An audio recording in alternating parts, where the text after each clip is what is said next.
Salut, bienvenue. Aujourd'hui, je vous propose une aquarelle de rouge-gorge. Donc là, j'ai mis le dessin en accéléré. Et ensuite, il y aura la vidéo de la peinture de l'aquarelle à proprement parler en temps réel, avec les commentaires en live. Donc j'ai commencé par une ébauche grossière du corps du rouge-gorge. Je travaille avec une mine 2B dans un porte-mine. Et une fois les traits principaux tracés, je retrace de manière un peu plus précise les contours du rouge-gorge, l'œil. Et puis j'ai imaginé une branche sur laquelle il est perché. Voilà, je reste très aléatoire, pas du tout figé dans mon dessin. C'est plus une esquisse, une ébauche, un croquis. Et avec l'aquarelle, je vais redéfinir tout ça ensuite. Voilà, alors je vous reprends en direct pour peindre le rouge-gorge que je viens de dessiner. Donc j'utilise ma palette habituelle, que je vais d'ailleurs humidifier pour réveiller les pigments. Voilà, et puis je vais peut-être utiliser aussi quelques couleurs. J'ai tendance à piocher dans cette boîte pour compléter, puis pour les finir aussi, parce que ce sont des couleurs une boîte que j'avais achetée il y a un moment déjà, et j'aime bien terminer en fait. J'aime pas gâcher la peinture. J'aime pas abandonner les peintures dans un coin et les oublier, ou en acheter trop et faire du stock. Donc j'essaye de terminer cette peinture, cette gouache. C'est de la gouache aquarelle en fait, une marque japonaise. Donc je vais de temps en temps piocher dans ces couleurs, étant donné que j'ai un rouge cadmium là qui n'est pas franchement gai, il n'est pas assez lumineux. Donc j'irai peut-être piocher ce rouge là si j'en ai besoin, et bon, les autres couleurs, c'est des couleurs classiques qu'on retrouve dans ma boîte principale. Voilà, bon, je préciserai quand j'irai piocher dans celle-ci. Donc le dessin, vous l'avez vu. J'espère que ça va pas trop secouer là, parce qu'en fait j'ai mis mon trépied sur ma table de travail. Il est solidaire de la planche à dessin, donc ça risque de bouger un petit peu. J'espère que ça va être quand même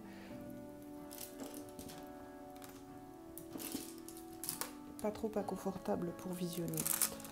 Alors voilà mes pinceaux, ceux que j'utilise.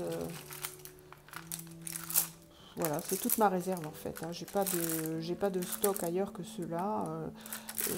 J'en ai eu beaucoup de différentes sortes, des gros, des petits. Je les ai finalement éliminés, on va dire, et j'ai gardé que ceux que j'utilise le plus souvent, et je les utilise tous les jours. J'ai pas de réserve. Voilà, donc tout est là. Et donc je vais commencer par utiliser, je vais faire avec quoi aujourd'hui? Je vais utiliser un Isabey numéro 6, qui est en fait une imitation de martre Kolinsky. Ça fait vraiment comme des poils de martre. Voilà. Pour les petits détails, je vais utiliser mon pinceau scolaire du Géant des Beaux-Arts numéro 10, le Rigueur. Et puis pour quelque chose d'un peu plus loose dans l'arrière-plan, je vais utiliser celui-là, qui est un pinceau aussi du Géant des Beaux-Arts, non, Bessner, pardon, Bessner. Il a une touffe bien longue, numéro 10, des poils très souples, synthétiques aussi. Donc voilà, aujourd'hui on va faire avec les trois là. Je vais faire avec les trois là. Bon, alors je vais commencer par, voilà, par faire tomber mon pinceau. Et une fois que le pinceau est tombé, on peut y aller franchement. Voilà. Donc je vais commencer par mouiller l'arrière-plan.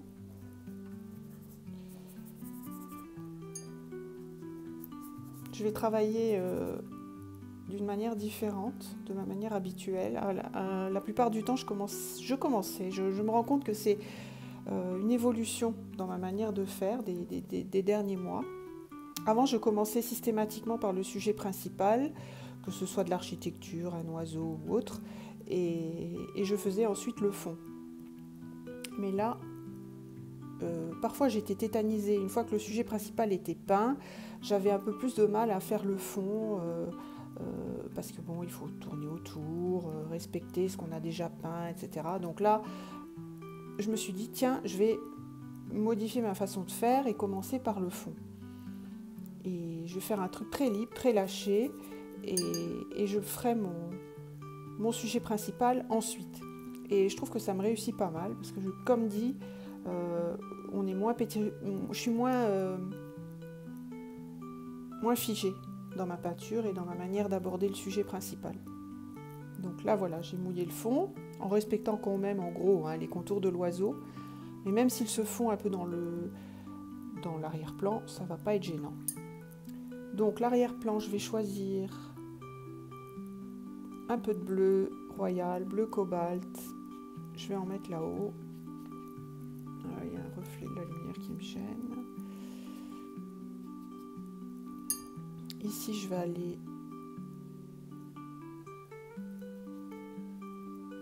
sur du jaune qui va du coup donner du vert. Là, c'est quoi? C'est du vert de vessie que je vais fondre avec mon bleu. Alors, il y a des fleurs là.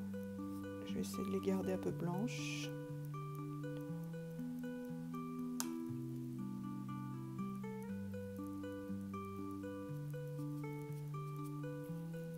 Et j'y vais comme ça, en réservant vraiment juste les zones que je veux absolument garder blanches, comme les fleurs.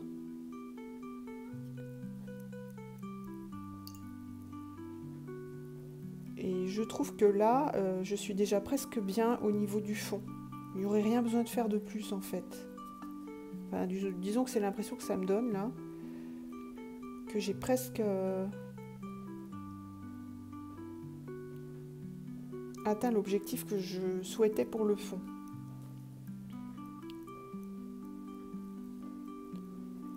Donc je vais laisser comme ça.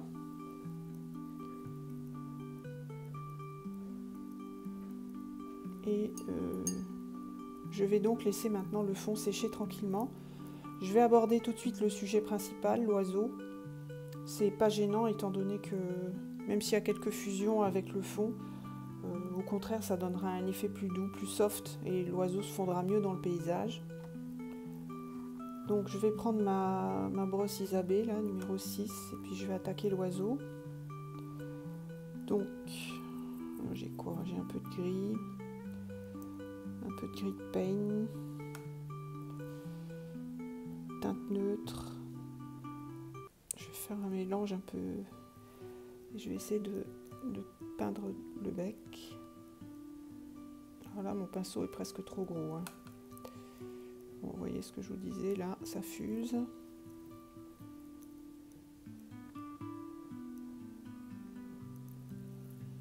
Je reviendrai au bec après quand ce sera plus sec. Je vais partir sur l'orange, rouge orangé de l'oiseau.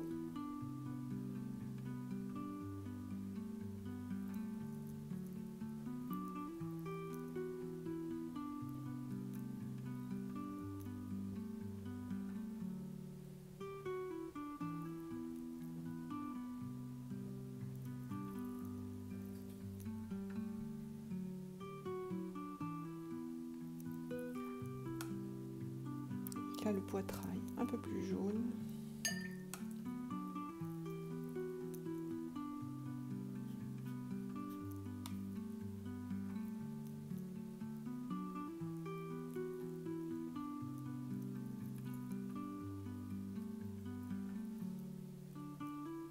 Ouf, ça c'était pas voulu. Là, vous voyez, j'aurais mieux fait de pas retoucher. Y revenir, bon c'est pas grave. Ensuite le dessus là, un peu de beige.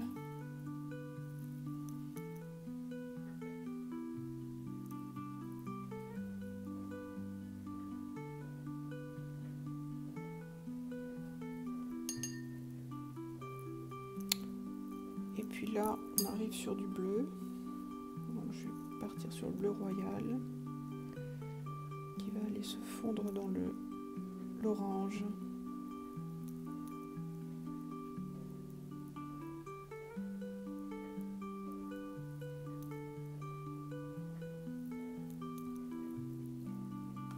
Je repars sur du brun mélangé à du gris chaud sennelier. Là, je vais mettre un peu d'ocre.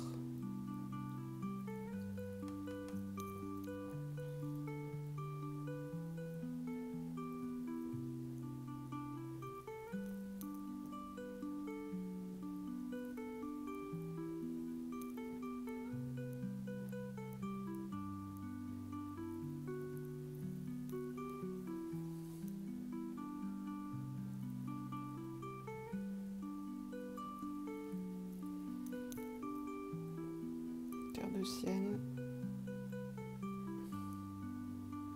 C'est un peu trop rouge là, trop orangé.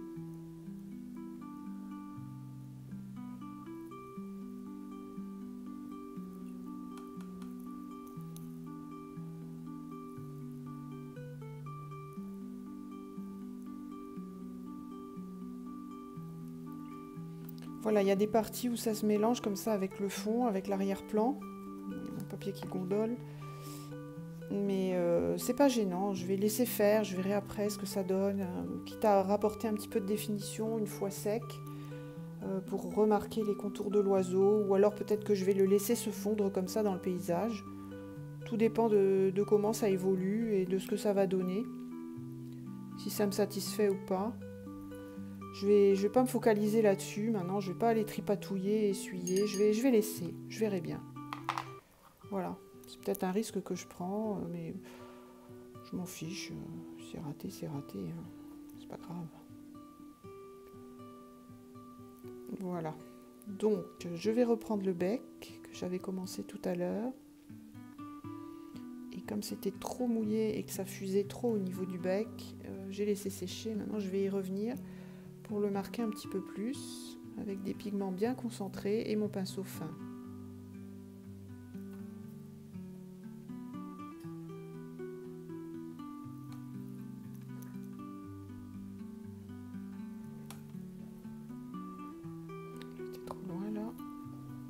Et le dessus du bec est à la lumière, mais on va quand même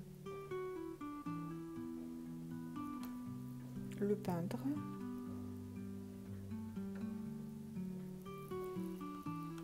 Il a un gros bec là, ça va pas.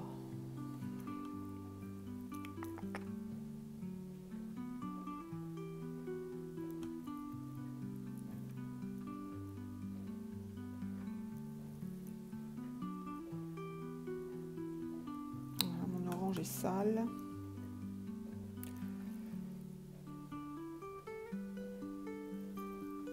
J'aurais pas dû y retoucher. Alors, je vais prendre de l'orange un peu plus concentré pour remarquer ici.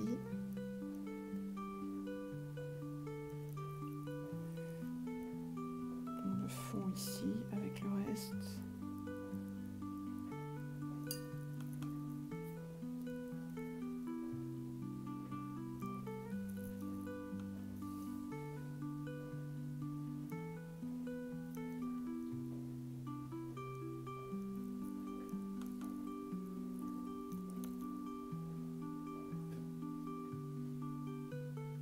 Accentue un peu le bleu. Tiens, je vais faire les pattes, donc je vais utiliser cramoisi d'alizarine. Ici, il est là. Le fond est encore mouillé, donc on va y aller doucement. Là aussi, ça infuse un peu.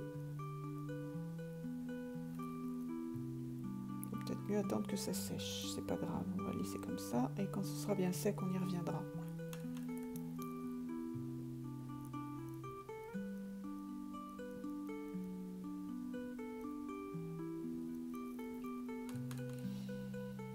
Le temps que l'oiseau finisse de sécher, je vais commencer la branche et les fleurs. Donc c'est des petites fleurs blanches de pommier, donc on va les laisser assez blanches. On va faire juste le cœur et quelques ombres sur les pétales.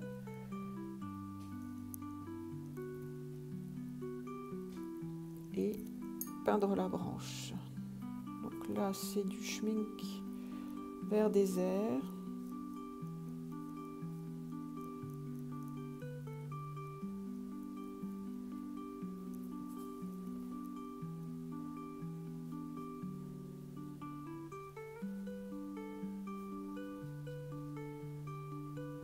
J'aurais dû reprendre un pinceau plus gros pour éviter justement de faire ces petits mouvements là. C'est Schmiererei comme on dit chez nous. Du verbe schmirer, qui veut dire barbouiller en alsacien. C'est du patois lorrain.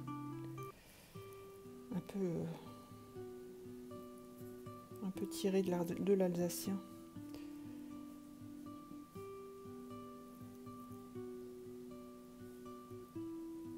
Donc, ça fait rien, je vais continuer avec ce pinceau-là quand même. Tracer quelques branches qui partent de la branche principale.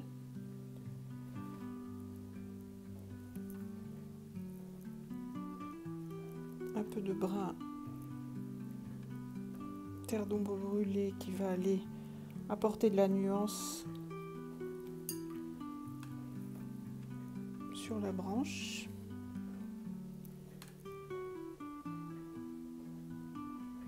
On récupère un peu des pigments par endroits. Alors je vais faire le cœur des fleurs. Quelques petites pointes d'orange pour le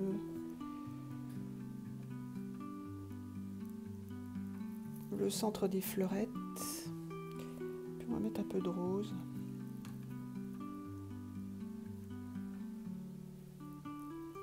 Très légèrement au centre des fleurs, en laissant du blanc tout autour. En laissant le rose se mélanger avec le jaune que je viens de poser.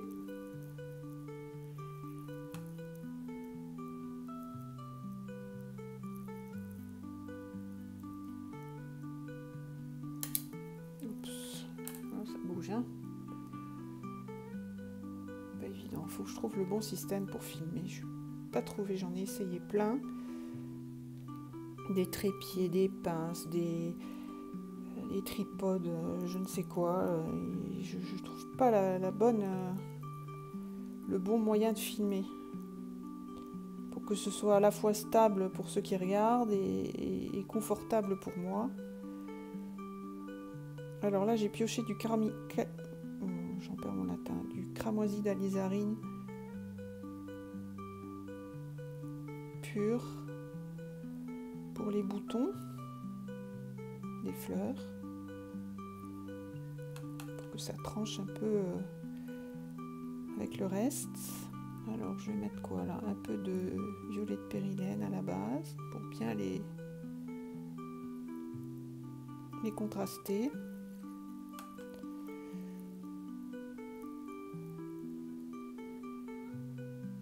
On rajoute un peu d'orange. Bon, finalement j'ai pas été piochée dans ma boîte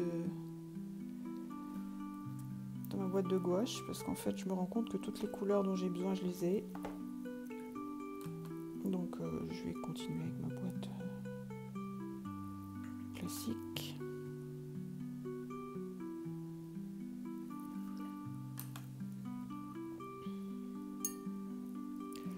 Je vais aller maintenant peindre les feuilles. Oula, je suis trop chargée en pigments là.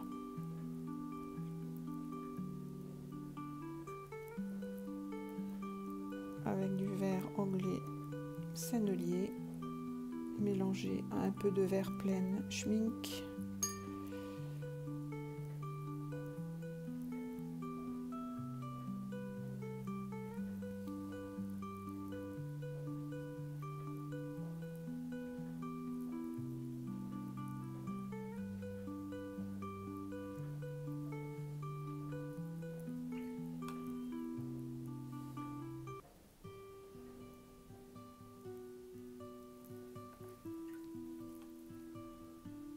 J'ai pas de plan en fait quand je peins. Hein. J'ai pas de plan prédéfini. Je sais jamais où ça va finir. C'est vraiment au fur et à mesure de l'avancée de la peinture et du process que j'adapte mes couleurs, mes touches. Et c'est à l'instinct en avançant que je décide d'ajouter telle ou telle couleur ou de travailler avec tel ou tel pinceau. Je ne sais pas au départ comment ça va finir. Et des fois ça finit mal. Des fois c'est moche, je jette, je détruis. Et plus souvent d'ailleurs qu'on ne le pense. Et bizarrement, c'est plus souvent quand je peins sur du papier aquarelle et que je me mets un peu la pression, on va dire, avant de commencer, que je rate. Alors que quand je suis dans mon carnet, plus détendu et sans vraiment trop d'attente par rapport au résultat, que les choses se déroulent de la meilleure façon et que je suis plus satisfaite à la fin. Bon, là, ça va pas du tout. La pâte, là, il y en a une rose, il y en a une orange. En plus, ça a fusé complètement dans l'arrière-plan. Donc, je vais tamponner tout ça. Attendre que ça sèche. Et je redéfinirai les pâtes ensuite. Donc, c'est du papier Aquapad. Et c'est un papier qui permet bien les repentir. On arrive facilement à réabsorber des pigments quand c'est nécessaire. Donc c'est utile. Bon, on va essayer de faire l'œil. Alors un peu de noir. Trop d'eau là dans mon pinceau. Pour l'œil, il va falloir travailler assez à sec. Faut pas que ça bave de partout.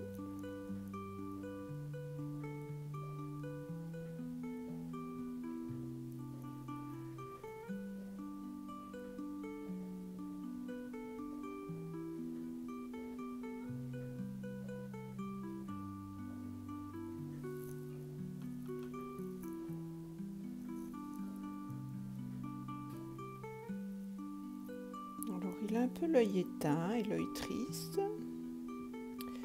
J'ai pas réussi à lui faire l'œil bien espiègle des si caractéristiques des rouges-gorges. Mais bon, je vais déjà laisser sécher, je réaccentuerai le noir ensuite au milieu et je ferai la petite pointe de blanc à l'acrylique pour essayer d'éveiller un petit peu son regard. Voilà, je vais laisser comme ça pour le moment, pour que ça sèche. Il est triste, rouge-gorge. On dirait qu'il va se mettre à pleurer.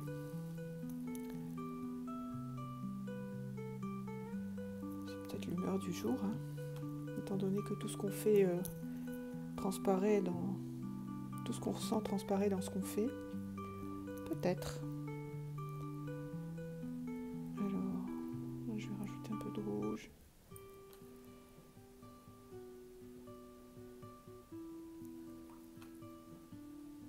Je ne vais pas trop tripatouiller parce que ça va lui enlever... ça va enlever la fraîcheur des couleurs. Je vais redéfinir un peu le dessus de sa tête, qui a eu tendance à fuser beaucoup là. Voilà. Je vais mettre un petit peu de bleu là-haut.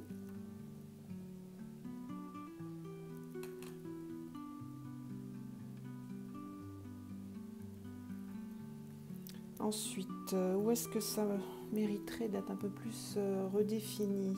Peut-être sur le poitrail là devant.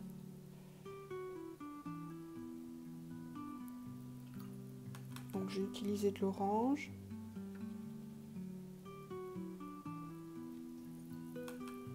Essayer de marquer un peu plus le contour là. J'étais trop bas. Bon. Ensuite, ici à l'arrière, il a aussi des plumes plus foncées sur le dessous, sous le dessous des ailes. Donc on va marquer cette zone avec de la peinture quasi pure. Sèche, assez sèche.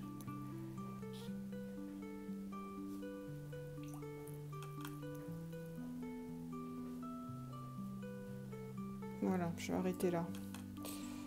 Alors, est-ce que les pattes... Est-ce qu'on va pouvoir les peindre de manière plus précise maintenant? Si ça a séché, oui.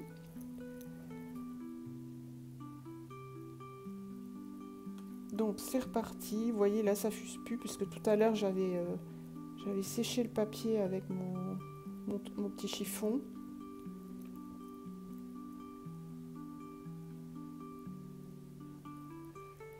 C'est trop rose, hein, ça va pas ça. Ça lui fait vraiment des pattes girly, là, ça va pas du tout. Alors, je réabsorbe encore une fois.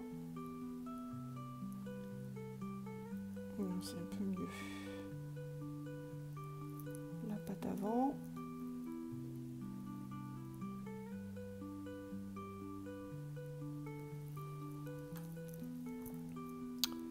Puis il y a des zones bien foncées, on va les mettre là-dessous. Avec un peu de couleur sombre là, peu importe laquelle.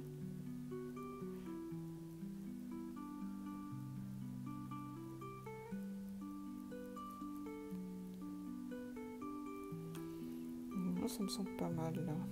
C'est trop épais là. Il y a les chevilles qui enflent.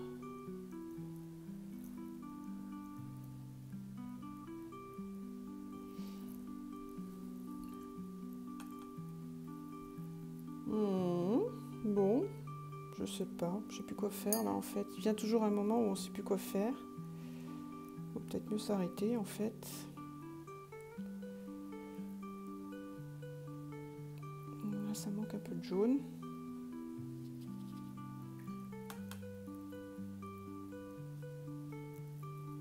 On va mettre un peu de jaune ici. Illuminer le tout.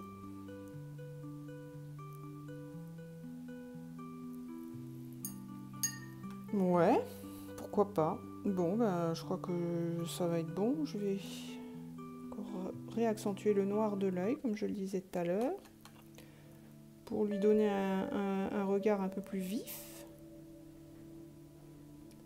plus animé.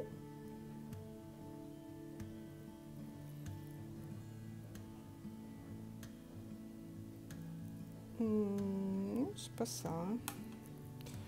Oh, je crois que là, ça commence à être bon. Bon, je vais le laisser sécher. Et je rajouterai juste la petite pointe d'acrylique au niveau de l'œil pour bien illuminer son regard et le faire paraître vivant. Là, je réabsorbe un peu de peinture. Et là, c'est fichu. Voilà, on est reparti en arrière.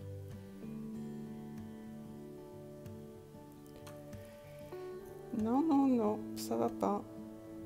J'avais déjà expliqué dans une vidéo où j'avais peint un hibou, je crois, que le regard aussi bien dans les portraits humains que dans les portraits animaux, il faut vraiment le capter. En général, on arrive à le capter assez vite. Et à force de tripatouiller comme je le fais, eh ben, on perd le côté vivant.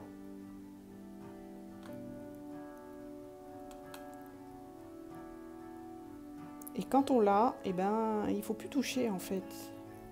Quand on arrive à le capter, il faut s'abstenir d'y revenir et de toucher. Parce qu'on flingue tout après.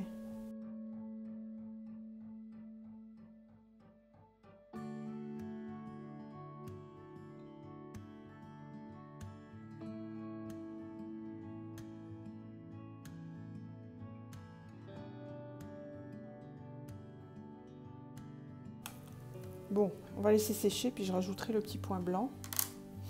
Quoique, on va peut-être pouvoir même le mettre tout de suite. Donc pour ce faire, j'utilise ma peinture acrylique blanche. Je prends mon Critérium, si je le trouve. Je n'ai pas oublié, je vais prendre celui-là. Parce qu'il a une pointe avec la mine du Critérium. La pointe est bien fine et ça permet vraiment de déposer juste une petite goutte comme ça. C'est plus facile qu'avec la pointe d'un pinceau. Et j'aimerais bien aussi redéfinir le contour de l'œil. Donc je vais essayer de remettre un peu de blanc tout autour.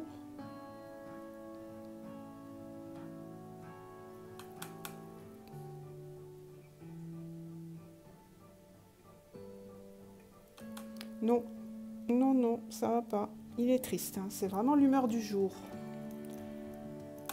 J'ai l'impression qu'il va rester avec son air tristounet jusqu'à la fin.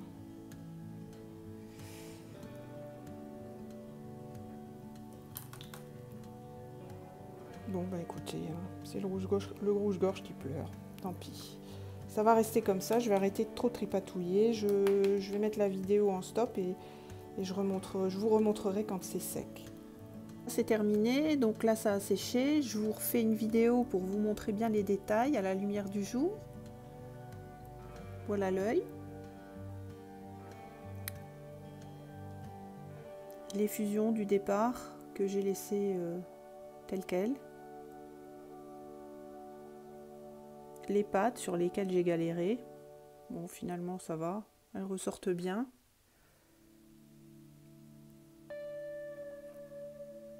Et voilà, voilà l'aquarelle sur le tapis de l'entrée, à la lumière du jour. N'hésitez pas à me dire ce que vous en avez pensé, me faire part de vos impressions et de vos questions si vous en avez.